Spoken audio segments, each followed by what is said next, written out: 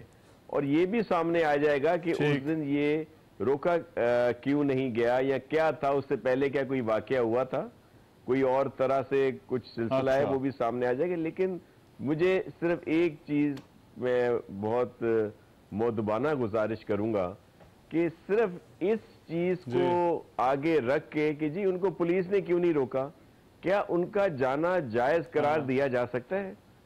کیا انہوں نے جو کچھ اس دن کیا، جو چلے جنا ہاؤس میں یا وہاں پہ گئے، جے ایچ کیو گئے، دیگر جگہوں پہ گئے، جس طرح جو شہداء تھے ان کے جو مونومنٹ تھے یا جو ان کی نشانیاں تھیں، جو کچھ ان کے ساتھ کیا گیا، اگر کراچی میں اس کو پیپلز بس کو جلایا گیا، واٹر بورڈ کی گاڑیوں کو جلایا گیا، ایمبولینسز کو نقصان پہنچایا گیا، لوگوں کی گاڑیوں کو نقصان پہنچا، یا پورے کیا اس کو جائز قرار دیا جا سکتا؟ تو آپ یہ کہہ رہے ہیں اس کو وہ جسٹیفائیڈ نہیں ہوتے. ٹھیک ہے. اچھا میں ذرا وقت کم ہے، ایک اور بڑی عام چیز ہے جو میں چاہتا ہوں احمد اویس صاحب کی اس پر رائے لے لوں، کیونکہ تھوڑا وہ سمجھتے ہیں سپریم کورٹ اور پارلیمان کے درمیان جو معاملات ہیں. آج عرفان قادر صاحب نے، احمد اویس صاحب ذرا اس پہ ضرور کامنٹ کیجئے گا، پریس کانفرنس کی. انہوں نے کہا کہ یہ جو عدالت کی طرف سے کہا گیا کہ ججز سے پوچھ لیتے اور پھر قانون سازی کرتے، تو یہ انہوں نے پھر آج پارلیمان کو اس معاملے پر پارلیمان کا دفاع کیا کہ جوڈیشری جو ہے وہ کوئی سپرا پارلیمان جو ہے وہ نہیں ہے، اور پارلیمان کے اوپر لازم نہیں ہے پوچھنا کہ کیا قانون سازی کرنی ہے یا نہیں. تو آج ان کی جو پریس کانفرنس ہے اور ان کے جو یہ جسٹ ہے اس پریس کانفرنس کا، اس کو آپ کس طرح سے دیکھتے ہیں؟ کیا یہ گلے کا جواز ہے؟ جی میں آپ کو بتاؤں، گلے کا جواز یہ انہوں نے ذرا بات ایک اور انداز میں کی ہے. بات اصل میں یہ ہے کہ جس انسٹیٹیوشن میں یا جس ادارے میں آپ کو ریفارم کرنا چاہتے ہیں یا اس میں کوئی تبدیلی لانا چاہتے ہیں، تو اس ادارے کے سربراہ کو آپ کانفیڈنس میں لیں گے. مثلا آپ فوج میں کوئی تبدیلیاں کرنا چاہتے ہیں، آپ آرمی ایکٹ کے متعلق کچھ باتیں بدلنا چاہتے ہیں، کچھ انیکٹمنٹ لانا چاہتے ہیں، تو آپ کیا چیف آرمی سٹاف کو بالکل اگنور کر دیں گے؟ You can't do it. اسی طرح سے اگر پروسیجرل کام کے اندر، رولز اینڈ پروسیجر کے اندر سپریم کورٹ میں آپ تبدیلی لا رہے ہیں، تو جنہوں نے اس کے مطابق اس کو پریکٹیکلی فنکشن کرنا ہے، اس ادارے کو چلانا ہے، تو وہ اس کی باٹل نیکس کو، اس کی ڈیفیکلٹیز کو اور اس کے کون کون سی چیزیں تھیں ان کے متعلق بات کرنی، ان سے رائے لینی ان سے، اس کے بعد اپنے لیجسلیشن کرنی ہے. یہ تو ادارے کی آپس میں ہارمنی ہے، یہ ادارے ایک دوسرے کے خلاف تو نہیں ہوتے. یہ تو ٹرائکوٹمی آف پاور ہے، ہر کوئی اپنے سفیر میں مکمل ہے.